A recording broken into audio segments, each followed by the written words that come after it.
Thanks, Malcolm and Sean. What do you reckon? And their favourite companions. So, BJ, you here? Come up and, you know... I was thinking you could tail in with those guys because you all know each other, but I reckon you've got, you know, BJ's been at the Newcastle, started off the herbal, you know, what a herbal high shop anyway, and now he created the Church of Ubuntu, which I think is really interesting. Like, this whole thing of being a criminal doing this is a nightmare.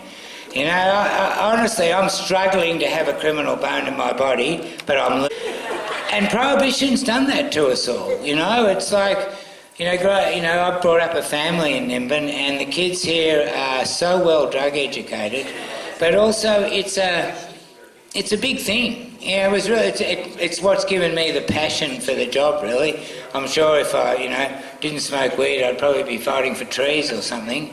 But, you know, because I'm a cannabis user and what I've learned about Prohibition, the war on drugs is huge.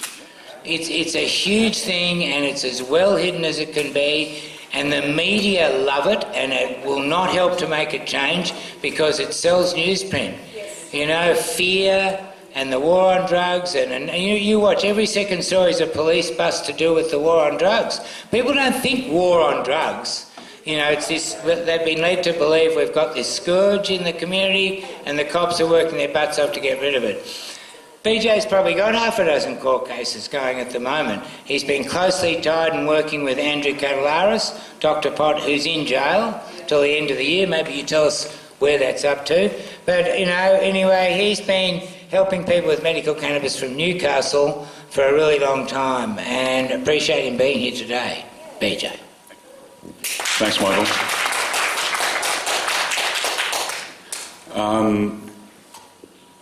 To start, I've just been asked to explain how we succeeded with getting a church, a religious organisation that is classified as an incorporated organisation. It's got an incorporated number. And what happened is that we were doing this for quite a while, and I was living in Newcastle with Shauno, Nepo, and the other beautiful dog that was shot, unfortunately, and Kaz.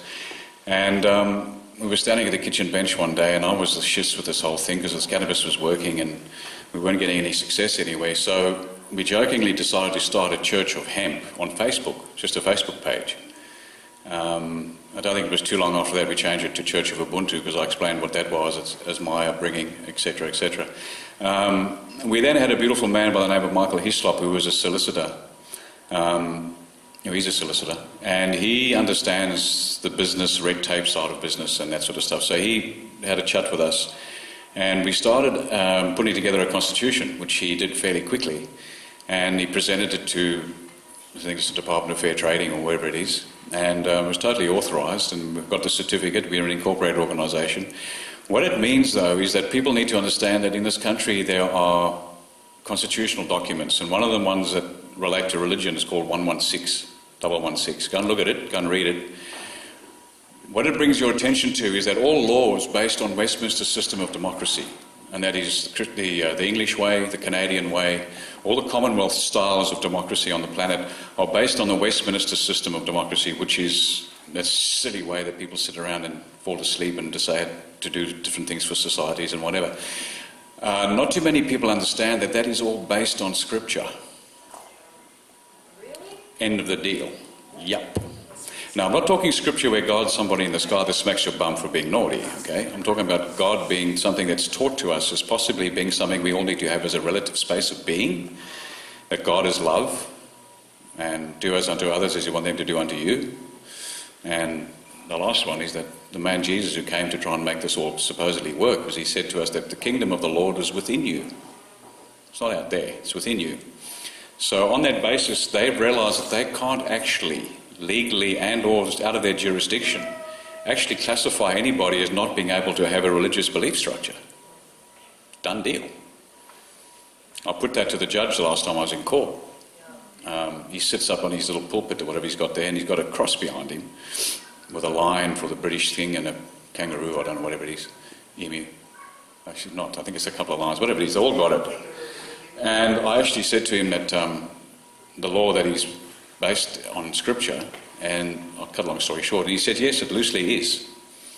And I knew straight away that legally I've got him, because if law is based on Scripture, you've only got to open to the first page of the Scriptures. And it says in Genesis 1 verse 11, that all plants bearing seed are for us to eat. Close the book. Can I leave now? Is basically where we're going to take this. Him saying that it's loosely based on that could be taken two ways. You could say, and I didn't say any more, by the way. He then went ahead and asked me if I was going to be a, what they call it, a client fool, when people represent themselves, and I said yes, I was. He then went ahead and set a date for the hearing or the trial, whatever it's going to be, and it's going to be September. It's not too far off. And because he said it was September, I was figuring it was going to be next year sometime. They like to put these things off. My return comment was fantastic. And he sort of understood that we actually want to take it to that point. I'm going to take it to that point where I've got to ask him to prove to me that he's got jurisdiction over what it is I've put past my lips. Really? Yeah, done deal.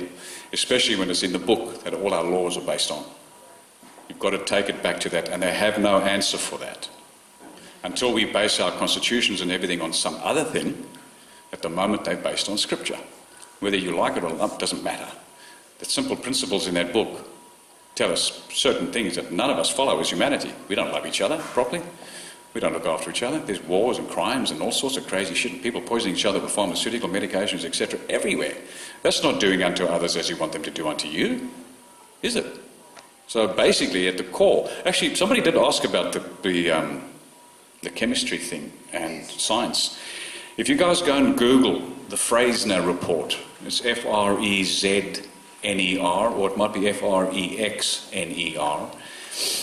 Back in 1907, a bunch of marketing experts decided to get together, wealthy ones in America, decided to get together and start the possibility of having a marketing campaign to explain to the populace that chemistry and science was where we needed to get health. And it worked. Before that time, people were going all over the place giving people tinctures, herbal tinctures, everywhere, across the planet, and it was working. Most of those tinctures would have had herbs and all sorts of weird and wonderful things, and a lot of them would have had cannabis in them. But their need, whether it be evil or not, is simply a form of evolution that we've gone through, that these guys believed that to help all the ills of people, they were going to have to make science the answer, which is what Malcolm was talking about, going down to the little hydrocarbon things and the things that hang off everywhere and going really down to the core. And as they increased their research with microscopes of bigger magnification, all they could ever find was that the simple life force energy within everything is an unknown, a complete unknown. It's God. Whether it be life force energy or universal energy, it doesn't matter what you call it. It is, it just is. And we also know that you can't create it and or destroy it. You can only make it change form. So when the science came through that we had to do things chemically to the body to change its organic space, we weren't wise enough to know that that wasn't right. In the 20s and 30s, 20s was Great Depression, 30s was the beginning of a war, 40s were recovering from a war, 50s was the Cold War, 60s was, behave yourselves and everybody gets smacked if you do anything wrong, and you end up having a bunch of people taking acid at Woodstock and maybe wakening up.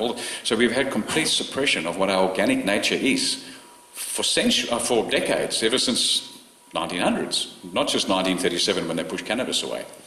So that's the core of why we have pharmaceutical companies running the place. If you actually read up on where they come from, pharmaceutical companies, back in the Middle Ages, and I'm not going to be bigoted by saying this, guys, so don't call me racist, all right? But the Jews started this, okay? They started this all through Europe in the Middle Ages, putting potions together and trying to get medicines for people and whatever. And they are the basis of the medical pharmaceutical companies, done deal. And they are not looking at God-created organic organisms and molecular structures with us. They're coming along and trying to change them with science. They're telling God, creation, it made a mistake. And it didn't make a mistake. We make the mistakes. All right? When you look into an atom, and you look into the structure of an atom, and you have the valence electrons, and you see the nucleus and the neutrons and protons inside the nucleus, all this sort of stuff, that's the essence of it. We get that. But to manipulate that to do something else is wrong. You'd rather feed that. I think of it this way. When they had microscopes and they looked into the structures of plants or whatever it is they were looking at, that the ratios of things they saw in there would have been high. Let's say cannabis is what they looked at. They would have seen a high ratio of CBD or THC or whatever. And then as they went down the graph and they got little smaller portions of all the little things, the negative thought that they were having to approach the research was to try and fix a problem. That they were looking into the molecular structures of plants and foods and humans and whatever to try and fix a problem. They didn't look in there with gratitude for what we had and to feed that and make it healthy. They had to go and change it to try and fix it. They were telling God he made a mistake, basically. And they were also taking into account that isolates of the plants were more important than the total plant. What a lot of hogwash. There's a thing called the entourage effect, and it's A to Z. If you're going to have something of nutrition, have the whole thing. You don't have portions of it, but that's what they do. 93% of pharmaceutical medications are basically synthetic molecular structures based on creation, on herbs and plants. And they put it into your body and expect your body to understand it. It sort of does, but it doesn't. Eventually it kicks back and says, nah. On that psychoactive headspace mental issue that was mentioned before, the schizophrenia and stuff, and all through the 50s and 60s and 70s up until now, there's been no increase in mental illness from cannabis. That's fact.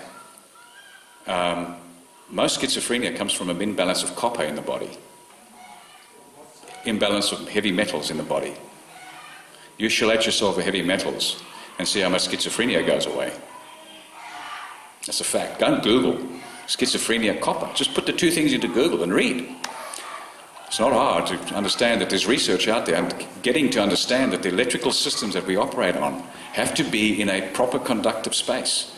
The energy has to go and do the job it's necessary to do, not destroyed by mercury, aluminium, copper, all sorts of weird stuff they put into vaccinations. And please, people, don't get vaccinated. Oh my God. Please, stop. Stop, and tell everybody, stop. It's not kosher, man. Seriously not. Back to the mental health issues. THC was asked what it does for people. I think the lady might have just left, unfortunately. To me, THC in larger doses makes you look at your mirror. And if you don't like your mirror, you're going to have a mental problem. You've got to love yourself, you've got to appreciate yourself, you've got to gratitude for yourself, you've got to have all those things. Until you do that, THC will trigger something in you for sure. It's a predisposition to be that way, though. Cannabis doesn't do it. It's a predisposition, your upbringing, or whatever. So you get all that sort of stuff understanding in your head, and cannabis, then you rarely see yourself, and then you can fix yourself. Unless you really know yourself, you're not going to fix it. You want somebody else to fix it. Doctor, fix me. They can't, they give you chemicals. Cannabis can fix you if you open up and give away to it. Actually embrace cannabis for what it can do for you in all its forms, and especially fresh. It's so crucial now. It's fresh. Eat the stuff. Grow it, people. If you need seeds, contact us. We'll give you seeds. Grow. We will clog the courts, and they've got no choice. We're going to get back into politics. I've been in it, and Kaz has been in it, just for the fact that we can't change these guys up there. They're dicks. They're brain dead. They can't use Google. They're in the money. They're in the pockets of Big Pharma. Big Pharma throws so much money at the governments, you have no idea, guys. And how much money they throw at tobacco and all these things. So, taking it back to core, for us to get this across the line quicker for all of us, we all have to take responsibility. Grow yourself 3 or 4, 5, 6 plants. If they bust you, you go to court, they're going to slap you on the wrist. Let's clog up the courts with cannabis growers. They're not going to do anything to you besides smack you on the wrist and send you home. And you should then tell the magistrate, I'm going to grow again because I'm sick, my kids are sick, and I want to have the best future for my grandchildren and their grandchildren. If we go back to activating our homeostasis levels, generation after generation after generation, we will eventually have, 3 or 4 or 5 generations' time, we might have people that aren't getting sick at the rate we're getting at now. It's disgraceful, the plague of people ill. It's disgraceful. And it's coming from, people think Coca-Cola is a drink. They think McDonald's is food. They think Kentucky's food. Seriously? And please stop eating fish. I know this is a subjective thing for me, but stop eating fish. They are full of heavy metals. Our oceans are polluted. And we are land-based creatures. I didn't know that. I didn't realise that. Just that alone. We are land-based. If you want your protein, have hemp seeds. If you want your omega-3/6, eat hemp seeds. Don't have krill. Don't have all that stuff that comes off the oceans. That's whale food, not ours. Whales eat fish. Don't give fish to cats. Where in creation is a cat a fisher? It hates water. But you walk down a supermarket aisle and you've got shelves and shelves and shelves of fish to give cats. Anyway, any questions? Kaz has come up. This is one of my partners in crime for the last 5 or 6 years. Yes, ma'am? The good doctor that's inside, Dr. Okay, Dr. AK. Dr Katelaris came to us, assisted us for many, many years. I met him in the last, two federal elections ago. He astounded me with his knowledge. He astounds everybody with his knowledge. He's very one-eyed. He's very straightforward. He has an ability to shoot from the hip. He speaks fact. And if he doesn't know fact, he doesn't say anything. He's one of those people that is not scared of anything. He's in jail now. He's 60-something years of age. And he's doing really well in jail. Unfortunately, he's doing well in there, but he's doing well in jail. He's an extremely intelligent man, and he's been fighting the cannabis hemp thing for 25 years or something. Just give you a quick idea of what I know about the man and what we have to do for him. We have to let everybody know that he needs to be Australian of the Year next year. A while ago, the reason why he's in jail right now is that he did break bail. He was on television for having grown and making oil and whatever, and they came and busted him for supposedly giving oil to kids. They also have this background information on 2 ladies that were injected with a lot of cannabis. And when I say a lot, what Malcolm said before about not being able to OD, amplify that by about 1,000 of what we, as a group, injected into 2 ladies. And Andrew doesn't mind me talking about this. So this is the reason why he's still in jail, okay? One lady came to us at the clinic, and we had many meetings with her, and she had ovarian cancer that was killing her. She had done the chemo, she had done the radiation, done everything, and this was her last resort. She didn't want to tell her family. She only had a friend come with her when we finally did it. A week before we did this, a lady from here, this area, came and saw Andrew and said that she's got the same cancer. She didn't know about the other one, but she came to Andrew and said, "Can you help me?" Now, she's a beautiful woman, and by the way, she's still alive. The other one's not. We did it to 2, okay? So there's a 50% success in this whole operation, so think about that. 50% success. They've got no chance of getting that. Anyway, we did the deed, and the 2 ladies were within 3, 4, 5 hours going through huge amounts of what I would call massive herxing. Now, herxing is a term used in the medical industry for your body reacting to the poisons that it has in it and wants to get rid of it. Herxing, okay, the herxing reaction or effect, whatever they call it. The one lady, who had had chemo and radiation for X amount of months and whatever, she puked up into a bucket about 2 litres of disgraceful fluid. Just quickly, I grew up in Africa, and I spoke Xhosa before I spoke English. We didn't have electricity. We had running water that was in a tank out the back, and the toilet was 100 yards up the way. We shot animals, we smelt dead animals, we cut animals open, stomachs open. I've smelt the worst stuff ever. But this smell, what this lady puked out of her, was seriously nothing like it. I heaved immediately, my eyes watered, my ears popped, I'm holding the bucket. This beautiful woman sitting behind her, holding her head.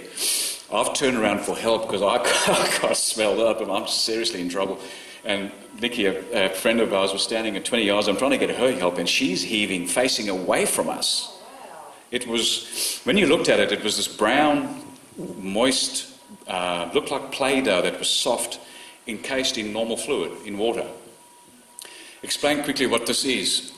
Ovarian cancer your body tries to kill it or contain it within a society sac. It's a sac of fluid that forms around the cancer. Andrew's brilliance, Dr. Andrew Katelaris' brilliance, realised that it's possible to inject cannabis into that sac, not into the cancer, but into the sac of fluid that wraps around that cancer. In that process, he knew exactly too that the oil and the water reject each other. Water and oil don't like to mix. So what would happen when you injected oil into the water of that society sac? Would it go to the surface, the inside skin of the sac, because it would be propelled away from the water molecules. It would then permeate through that. Osmosis would take it through that, and it would then be in the area that it needs to be. This is what happened as far as I was concerned. This lady puked up stuff that was pure cancer. It got into her body, into her rejection system, into her stomach very quickly. Within 3 or 4, I think it was about 3 or 4 hours after she puked this stuff up. The other lady puked up a little bit, but not a lot. The difference in these two ladies, though, the one had had chemo and radiation for months or so, and the other one had none. But she was 15-year survivor because she only ate organic food and lived clean, and she regularly had the water taken out of the sac. That would go in and take up to 13 or 14 litres out of this little stomach that ended up on her, right? To cut a long story short, the two ladies, we didn't have the best equipment to put drips and that sort of stuff into them, so rehydration was not the best for them. But this is all research, and these ladies were totally for this thing. They had to do it. The 15-year survivor one that had come to Andrew for help had just had an accident about 3 weeks before. A truck had hit her on the freeway around here somewhere and put her shoulder out, her back out, and whatever. And she turned up at the clinic to have the operation that we did with a walking stick, and she looked like a street beggar out of Mombasa, out of India. She was skinny, 9 months pregnant with a sack of fluid, and really sick. She's now still alive. She lives not too far from here. She nominated Andrew to be Australian of the Year a couple of years ago. She wants to have it done again. But we put that much kind of cannabis into her, THC laden. We thought it was CBD, unfortunately, but it was THC, which was probably the best thing for them still, because it is still a better cancer fighter than CBD. And the lady that did pass away eventually lived a lot longer, a hell of a lot longer. She did eventually pass away because she went back to allopathic medicine. The THC experience was a bit too much for her. I think it gave her too much reality. It gave her that mirror I was just talking about that THC does to you if you have a bit too much. And if you don't like your mirror, you're going to be in trouble, okay? So it gave her a big mirror. I was lucky enough to look after her for about 6 hours the first night. And she regularly would sleep and then wake up and just ask for fluid. I would then syringe some water into her mouth, and at about 3 o'clock in the morning or something, I gave her lemon water. She asked, I said, do you want some lemon in your water? She said, absolutely. So I gave her lemon water, and I knew immediately that she needed vitamin C. Her body had become so aware to what it needed. It was telling her what she needed. She needed the fluid, she needed vitamin C. She increased in sleep. She didn't wake up as often. By about 6 o'clock, I think my shift was over, and somebody else took over. But it wasn't that long after that, 3 or 4 days while they were with us at the clinic, that we had to then put them back into the hospital system just to get drips, monitored, whatever. And Andrew, being the man that he is, he's not scared of anything. And being a doctor, even though he's not a registered physician as in a GP, he's actually higher than that. He's got an MD, he's got a medical degree, all sorts of research. He's an astounding doctor. They can't not call him doctor, even though they've taken away his ability to practice as a doctor. But he knew that no matter what, the success had happened, and whatever came from the hospital system in realising we had done this was just going to have to be. We took the one lady to one hospital in Newcastle, the other one to the other hospital in Newcastle, and told them what we had done. Of course, their jaws would have dropped low, and they did test the stuff that they found in them. It was, unfortunately, for the ladies, I suppose, or for the one, it was extremely high THC compared to what we had thought it. But the other lady had got through it, the one that's still alive, she got through it with flying colours. She was absolutely brilliant, because she hadn't been destroyed by chemo and radiation.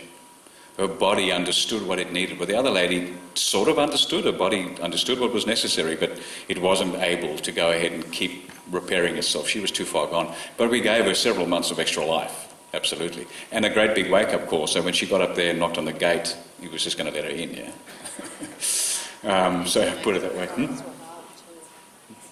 Ah, yes, the cancer markers. They were 2,200. What do they call them again? The P something markers, P50 markers or whatever, cancer markers. They were 2,200 beforehand, and they dropped to 1,100 in a couple of days. That has never, ever been done in all the years of targeted chemo, targeted whatever. They've never had, they were flabbergasted. It dropped by half. in a couple of days. Huge stuff. So Andrew is that sort of person. He's amazing. We love him. He was then busted, obviously, from the Channel 7 thing on TV, and he went to court, and they put him in jail there for a while, but we were able to get him out. Part of his bail conditions, the first time round, was that he had to appear 3 times a week to Sydney, to Epping or Pymble or somewhere. Unfortunately, it's a long way for him to drive, and the day that they got him driving back out of Sydney, having gone to his bail appointment, Andrew was pulled over by a copper and swabbed and obviously tested positive, and he had 0.1 grams. I'll say that again, 0.1 grams of herb. And he had a little bottle of ours, Church of Ubuntu herb medicine. And that is enough for them to have him break bail. So they put him away. We've tried twice since to get him out on bail. They've said no twice. They still have to follow the law. They've still got this stupid thing that somebody's on bail, they break bail, that's it. They can't look at the reasons, they can't look at any of that. They've heard them all, though. Now, Kaz and myself and Paul and a whole bunch of us are in court a lot at the moment, the Supreme Court level. And we are educating them like you have no idea about the truth of cannabis. They're getting submissions, they're getting documents, they're getting links, they're getting everything, and they're just going, oh dear, trying to make them accountable. I've said to my judge, you've given us no choice. We have to have your help. 3 of the DPPs at Newcastle that are dealing with my case, 2 of them have said, we don't want to put you in the stand, we can't do it, we like what you do. The head DPP in Newcastle knows what we do. His family members come to us and he says, guys, I'm just part of the establishment. When you work at the core level of helping people, they're going to struggle to get us. Unfortunately, they've got Andrew because the judge made a ruling on the fact that he has this hanging cloud over his head about injecting 2 ladies, and they're calling him dangerous. They haven't said in any of the DPP who was fighting Andrew, or questioning him, didn't actually accuse him of killing anybody, but used the word dangerous, that cannabis is dangerous. And he unfortunately asked the wrong person. Andrew's lawyer was able to get Professor Mather, I think his name is, from the Sydney University or New South Wales, whichever. He's a beautiful old professor, knows cannabis, understands it fully, talks about it. I met him years ago at a Greens meeting in Sydney, and I was so surprised to see him there, but really grateful, because the DPP says to him, so cannabis is dangerous, correct? And this professor said, what do you mean by dangerous? And then proceeded to answer and tell him straight up that no, cannabis is not dangerous. So it blew him out of the water.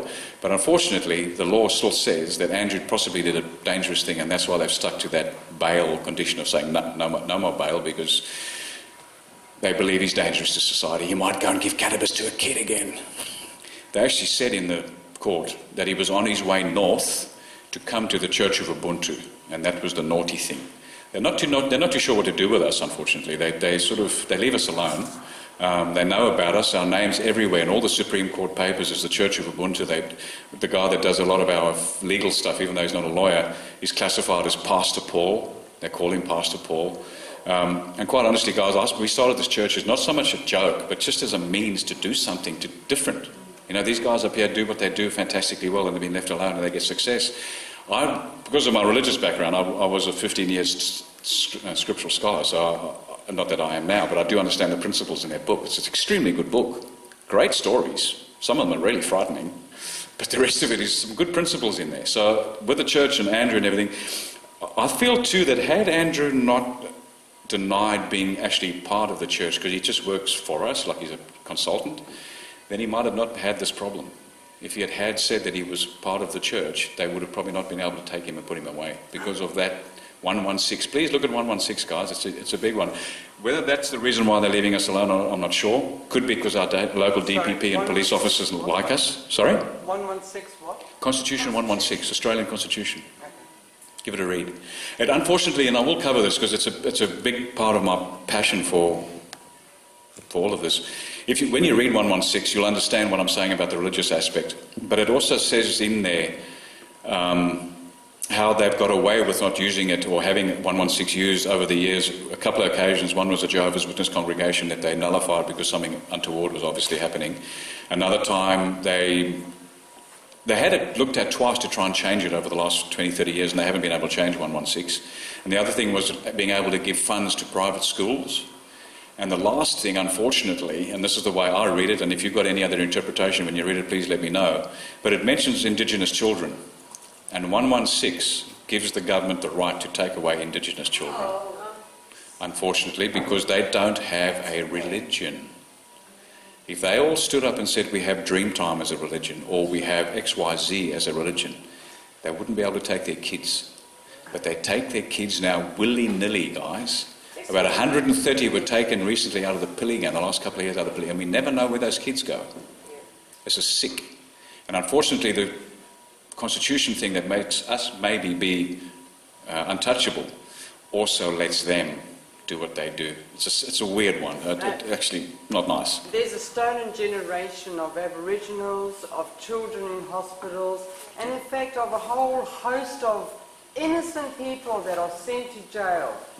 On that point, Italy legalised cannabis some time ago, and they've let out all of their cannabis-related prisoners. About time. Yeah? Yeah, they get 25 years. Unfortunately, there's an accountability that needs to be looked at.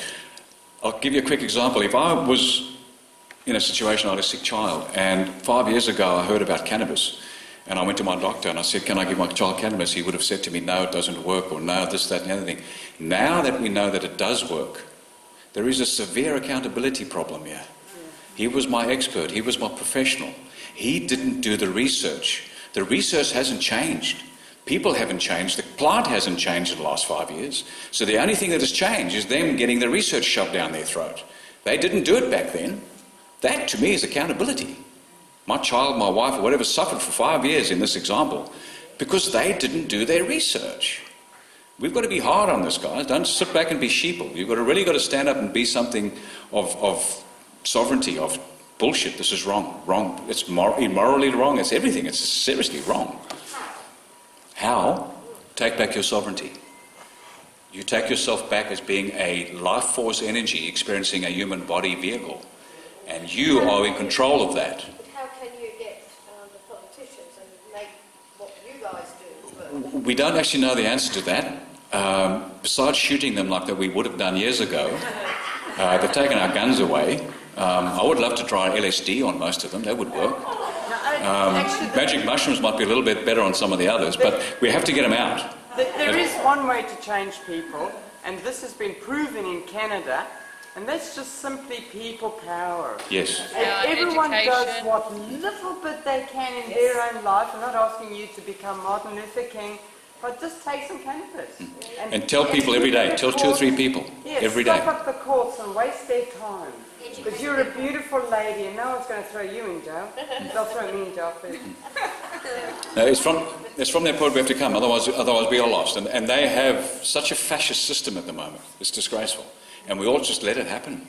Because we have no other method. They've tied the whole system up. So you answer, how are we going to do it? We're going to get back into politics and kick them all out. Yeah? I love seeing the retirees, because I've met many retirees, and they come in and they say, I don't give a damn about the law, I want my medicine. Now guys, that's a big one. There's retirement villages. There's retirement villages everywhere. And if you guys want to do something good for society, you go to those villages and try and do what nanas are doing, Karen and a few other people. You actually go and show people by making them hemp seeds in the retirement villages, get a coffee truck, and they come around at 8 o'clock in the morning, 9 o'clock in the morning, like they do in industrial estates, to give them smoko. They turn up with a siren going, and they get all our people come out and they get a smoothie and a cup of coffee if they want it. And then within a week, the local chemist will start realising his downturn in gross profit. The medications will start dropping big time. You give people in retirement villages hemp seeds every day, just hemp seeds, nothing for cannabis, and you watch how their lives change. That's how we do it. The underswell of people that need the truth is huge. And we've all got to do it. We've all got to tell people. I would like to hear something from Karen. Guys, this is Karen Burge. She's a good friend. She's been with us been with me since, 5-6 years in the Church of Ubuntu. And her passion is obviously cannanas and hemp and everything to do with this plant. This is Karen. Tell us about the cannanas. Thank you. Well, firstly, I think as a community from Ubuntu and the Cannananas, we believe that it is our basic fundamental human right to consume cannabis in its natural form, the way nature has given it to us. And that's why we, as a community, continue to stand up.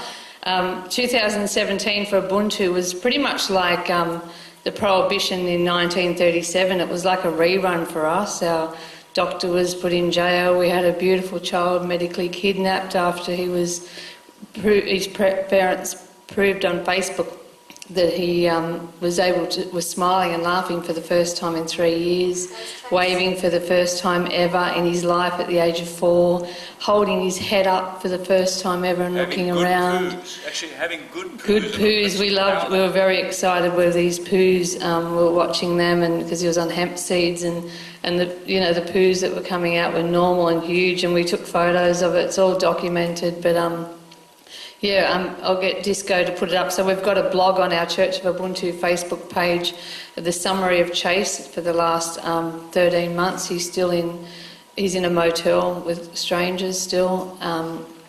And we also have a blog on Dr Katelaris that we've put up on the website in the last couple of weeks, and that's just a timeline of all the work he's done over the years. The last 2 years here at Nimbin, the last 2 events here at Nimbin Medican Seminar, the only 2 events that Andrew has not been here ever since it started. He's been coming here for 20 years. In 1988, he went to Europe because he was traumatised about watching the forest being ripped apart and deforestation. So he went in search of how we can make a more self-sustainable country. And he learnt about hemp, and that was where his passion started 20 years ago. And he's a pioneer. He's intelligent, and even over that last 12 months, we had so much propaganda and bullshit made out about us. I had photos made of him. They did a pretty good job, whoever was creating him, because I'm standing there with purple hair and a joint going, "I want to get high," and it was crazy. But we have a good community, and community is what's held us together, and with Sinai and Mark and with Chase, this is happening to hundreds, possibly thousands of families, and no one knows about it because no one's had a community to stand by them and go, "This is just wrong. It's not," So Disco's going to she'll put the link up at churchofubuntu.org. You can look at the blogs there. We've got a blog on Andrew, a blog on Chase. We're going to step into the political arena again. I ran for the Drug Law Reform Party in the last election, and BJ was in the president of the New South Wales Hemp Party.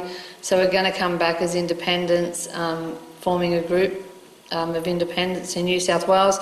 We're encouraging everyone that has got a passion for this plant and that wants to stand up for our rights and our children's rights and all future generations' rights to use this plant, to step into the political arena, become an independent member. We're going to be working closely with the Hemp Party, and we will be following the procedures and the guidelines of what the Hemp Party stand for. We'll be working with any party that's got the right policies in place and our main message to the public and to the Australian people is that cannabis is food. That's it. First and foremost, cannabis is food, and it is our birthright to consume this food the way nature intended. So it's been an amazing journey. Like I said, last year was very much about prohibition, and there'll be movies written about the work that we've been doing, I'm sure, and and so basically education, people power. There's lots of court cases we've got coming up. Like they've mentioned before, we have about 6. We've lost count of how many times. As a community, with Chase's parents and us, we've spent about 70 or 80 days in court for the last 10 months, 12 months, and we would much rather be sitting in the clinic helping people that come to us for help. So, we believe that our body knows how to heal when we create the right environment, and the best way to set that environment is to reduce the toxins we're putting in and on our body, and that's one of the first steps. We know that cannabis kills cancer.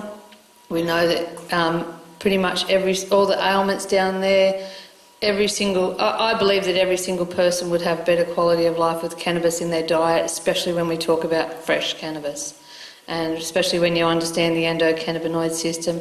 And prohibition is a crime against humanity. Andrew said it's a crime against Mother Earth and our people. That is so true. And yeah, we just got to do whatever we can. So if you can continue to stand with us and support us, and people power and education, the political arena, the courts, please turn up for court support. We need hundreds, possibly thousands at Andrew's court case starting the 5th of November in Sydney. And yeah, he's in jail because he wants every single person here and every single person in Australia to have affordable access to cannabis. And that is why he's here. And you know, his passion, once you see what cannabis does for yourself and people around you, you can't turn your back and walk away. It's inhumane. It's just like Andrew said, he answers to a higher power. When you witness a child go from 1,500 seizures one day to 5 the next, and you look at them and they haven't got a voice, but we have. You know, one of the most frightening things that I've witnessed is Chase. He was having over 100 seizures a day, and then he was staying with us for months, and he'd gone 50 days seizure free. But I saw a seizure one night, and the look in his eyes was terror. The sound in his voice was terror. That was the best way to describe it. And all you could do was comfort him, and the love and the comfort was what would, a lot of the times, would stop the seizures going any further. It was amazing. And the dedication, I looked at his parents and I thought, if there was more parents in this world dedicated like these parents, or in Australia, I'd be really excited about our future. I've never seen dedication and love of parents until I started working with parents of children with epilepsy, especially Sinai and Mark. They were 24/7 tag teams. Sinai would be resting, Mark would take over. They were a team, and got to wrap it up. And it is a testimony to whole plant cannabis and a plant-based diet. And yourself is to add cannabis and hemp seeds, so you can. Church of Ubuntu, we were also Canananas. We were on a current affair about 6 months ago.